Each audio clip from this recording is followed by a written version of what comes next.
এইকেইটা দিন মই নিজকে সংযম কৰি ৰাখিছো এই বিষয়বোৰ অনা নাই কিন্তু মোৰ প্ৰতি মুহূৰ্তত প্ৰতি নিয়ত মোক সেই কথাকেইটাই খুন্দিয়াই আছে খুন্দা মাৰি আছে মোৰ মনত সেই প্ৰশ্নকেইটা বাৰে বাৰে আহিছে কিয় চাৰিওফালে পিটপিটাই ফুৰিছে গোটেই মুকলি আকাশৰ তলত চাৰিওফালে সংবাদ মেল দিব পাৰে সাংবাদিকসকলক সম্বোধন কৰিব পাৰে নিজৰ চাফাই গাব পাৰে তেওঁলোকতো অভিযুক্ত জাতীয় সম্পদ এটা শেষ হৈ গ'ল মহাপ্ৰয়াণ ঘটিলে আৰু আমি আমাৰ চৰকাৰ আৰু আমি সকলো আমি মৌন হৈ আছো আমি নিৰুদ্দেশ হৈ আছো যেন তেওঁলোকক পলাবলৈ আমি সুবিধা দিছো যেন দেৰি হোৱাৰ লগে লগে তেওঁলোকক সাক্ষ্য লুকুৱাবলৈ বা তেওঁলোকক এভিডেন্স নাইকিয়া কৰিবলৈ তেওঁলোকক কথা কোৱাৰ মানে যাতে তেওঁলোকে সুযোগ পায় তেওঁলোকে মানে নিজে প্লেন কৰিব পাৰে বা মানে অধিবক্তাৰ লগত কথা পাতি তেওঁলোকৰ হিচাপত গোটেই কথাটো ফ্ৰেম কৰিব পাৰে তাৰ কাৰণে আমি সুযোগ দিছো নেকি এইটো প্ৰশ্ন আমাৰ টকা পইচা নি এইবোৰ প্ৰগ্ৰেম পাতিলে তাৰ পাছত আমাৰ সম্পদ এটা হেৰাই গ'ল কোনো ধৰণৰ ব্যৱস্থা নাই যিগৰাকী মানুহ অসুস্থ হৈ আছে যিগৰাকী মানুহক ডক্টৰে কৈছে আপুনি পানী আৰু জুইলে নাযাব হেহতিয়াকে কিছুদিনৰ আগত আমি সকলোৱে চাবলৈ গৈছিলো ল'ব লগা ন্যূনতম কেয়াৰ আছে নাই তেওঁতো আমাৰ সম্পদ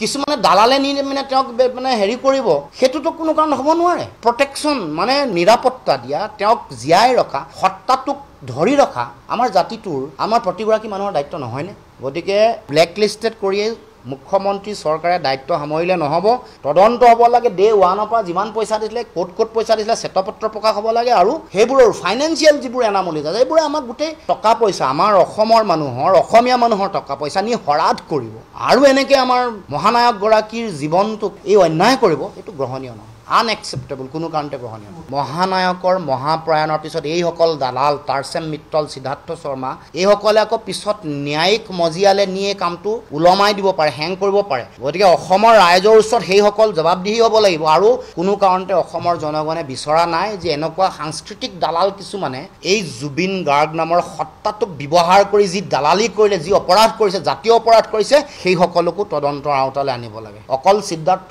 শৰ্মাতে সীমাবদ্ধ ৰাখিলে নহ'ব মুখ্যমন্ত্ৰীক ক'ব খোজো এই টাৰ্চম মিত্তলক অসমৰ মুকলি আকাশত কোনে এটা দপদপাই ঘূৰি ফুৰিবলৈ দিছে তেওঁলোকে জুবিন গাৰ্গ ডাঙৰীয়াক আজি নি এই অৱস্থা কৰিলে তেওঁলোকৰ পৰিচন্নতাতে আৰু এইবোৰ দেখা পাব এই কপিৰাইট বিভিন্ন কথা বতৰা টাৰ্চম মিত্তল সিদ্ধাৰ্থ শৰ্মা এইবোৰ বনিয়াই আহি আমাৰ জাতীয় স্বাভিমান আৰু জাতীয় সত্তাটোক এনেকুৱা ধৰণৰ এটা পৰিৱেশৰ মাজলৈ ঠেলি দিয়ে টাৰ্চম মিত্তল বুলি কোৱা দালালটোৰ কথা কোনেও আলোচনা কৰা নাই টাৰ্চেম মিত্তলে সিদ্ধাৰ্থ শৰ্মা বুলি কোৱাটোক লগ লগাই দিছে জুবিন গাৰ্গ ডাঙৰীয়াক লগ লগাই দিয়া মেইন কালপ্ৰিট যিটো এইটো হৈ গ'ল টাৰ্চেম মিত্তল সাংস্কৃতিক দালাল এটা এইগৰাকীক আজিলৈকে কোনো হেৰিলে অনা নাই কোনেও তদন্তলৈ আহিব লাগে নাম আহিব লাগে আৰু শাস্তিৰ ব্যৱস্থা হ'ব লাগে আৰু জুবিন গাৰ্গৰ সৃষ্টিত তেওঁ কপিৰাইট ল'ব নোৱাৰে নহয় এইটো অধিকাৰ নাই সম্পদ আমাৰ জুবিন দাই সৃষ্টি কৰা গানসমূহ আমাৰ জাতিটোৰ সম্পদ তাত